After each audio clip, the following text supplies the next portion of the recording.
Police TV by Tim Vickery. Chapter 1. The Jogger. Dan and Sue are police officers in London.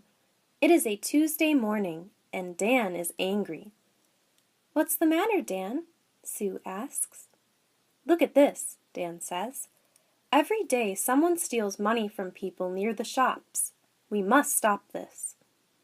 "Yes, of course," Sue says. "But who is it?" "There is a jogger," Dan says. "Every day he runs near the shops. Sometimes he runs into people. Perhaps he steals the money." "Okay," Sue says.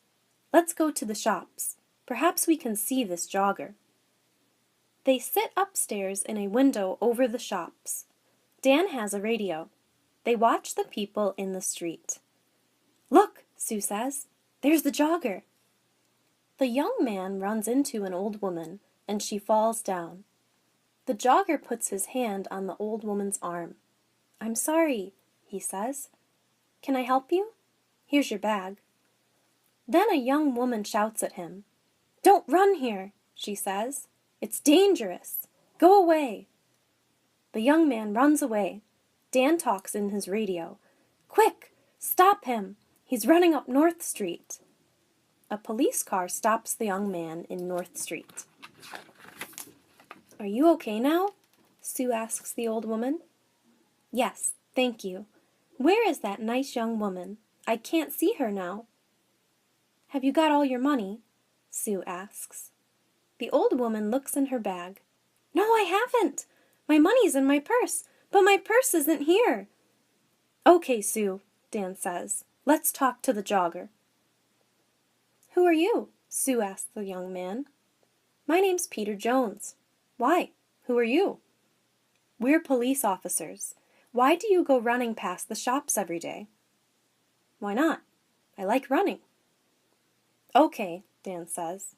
"Let's look for the money." "What money?" Peter Jones asks. "What are you talking about? I never take money with me when I run." Dan looks for the money, but he cannot find any. "Can I go now?" Peter Jones asks. "Okay," Dan says angrily, "but don't come back." "Why not?" Peter asks angrily. "I live here, and I'm not doing anything wrong." He runs away. "What do we do now?" Sue asks. "Where's the old woman's money and her purse?" "I don't know," says Dan. "Somebody has it. But who?" Chapter 2. TV. Dan and Sue go back to the shops. "I don't understand," Dan says. "The jogger hasn't got the money, so we must look for someone different." "Look," Sue says. "There's a TV camera over that shop door. Perhaps that can help us." They go into the shop and watch the video. "Look," Sue says. "There's the old woman. She's getting money from the bank and putting it into her purse. Now she's putting the purse into the bag." "Stop the video there," says Dan. "Now, look carefully. Is anybody watching her?" "There are a lot of people in the street," Sue says. "I'm not sure. Is it that man with the long hair?" "Perhaps," says Dan. "Let's go on. What happens next?" They watch the video. The jogger runs into the old lady. He stops and helps her. She shouts at him and he runs away. Then a lot of people come and help the old lady. "Look," Sue says. "The long-haired man has her arm." "Yes, but that woman has her bag," Dan says. "What's she doing with it?" "Oh, I can't see. There's a man in front of her." "Listen, I have an idea," Dan says. "You go to the bank tomorrow and take some money out." "Why's that a good idea?"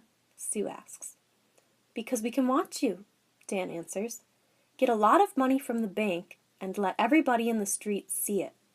Take a radio too, so you can talk to me." "Okay," Sue says. "We can do that tomorrow morning then." Chapter 3. Help me, quick! Next day, Sue goes to the bank. Dan is watching with another policeman, Jim. They have radios. I'm getting the money now, Sue says. That's good, Sue, Dan says on his radio. Now let everybody see it. Sue drops some money near her feet. People in the street look at her. Look, there's the man with the long hair, Jim says. He's picking up the money. Shall I arrest him? No, wait, Dan says. Watch. The man picks up the money and gives it to Sue. Here you are, he says.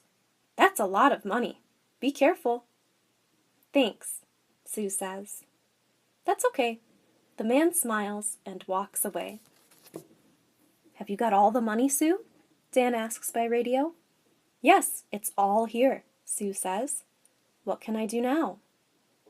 Buy some things in the shops, and then walk slowly down the street, Dan says. We're watching you. Sue buys some apples, milk, and bread. Then she walks slowly down the street. Dan and Jim watch her go. Is anybody following me? Sue asks. No, Dan says. There's a woman with a baby. That's all. Don't follow me, Sue says into the radio. Nobody must see you. I'm turning right, into Smith Street. Now I'm turning left into Peg Lane. The woman with the baby is following me. I'm turning right, into Dale Avenue. Are there lots of people about? Dan asks. No, it's very quiet. Nothing is happening. Dan and Jim wait. Then Sue shouts, Be careful! Oh, help me! Quick! Help! The jogger, Peter Jones, runs into Sue and she falls over. There are apples, milk, and bread everywhere. I'm sorry, says the man. Let me help you. The woman takes Sue's arm. Are you okay? She asks. Go away, she shouts at the man. But he sees the radio in Sue's pocket. What's this? He asks. A police radio? Give me the money, quick! He takes the money and runs. The woman wants to run after him, but Sue holds her. Stop, she says.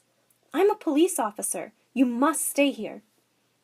But why? The woman asks. I want to help you. That man has your money. I haven't got it. Is he your friend? Sue asks. Where does he live? I don't know, the woman says.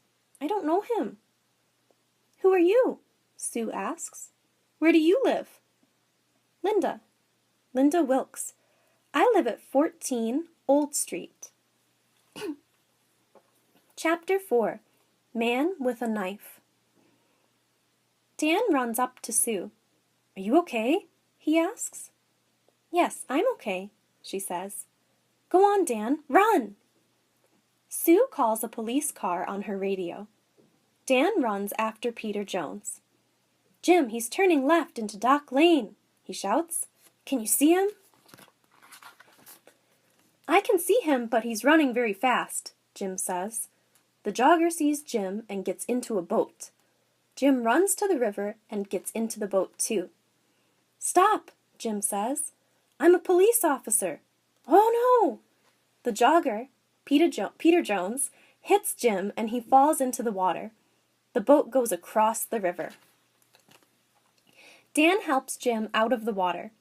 He's going into a cafe, Dan says. Come on, let's run to that bridge. They go across the bridge and run into the cafe. Jim goes behind the cafe and Dan goes in. Is he in there? Jim asks on his radio. Yes, Dan answers. Jim, he's coming out. Stop, says Jim. I'm a police officer. But Peter has a knife in his hand. Jim holds out his hand. Give me the knife, Peter. Stay back, Peter says. I can kill you with this. Jim can see Dan in the door behind Peter. Dan walks out of the door very slowly and quietly. Come on, Peter, says Jim. Give me the knife. Dan takes Peter's arms from behind and Jim takes the knife from his hands. Dan finds the money in Peter's trousers. Chapter 5. At the Police Station.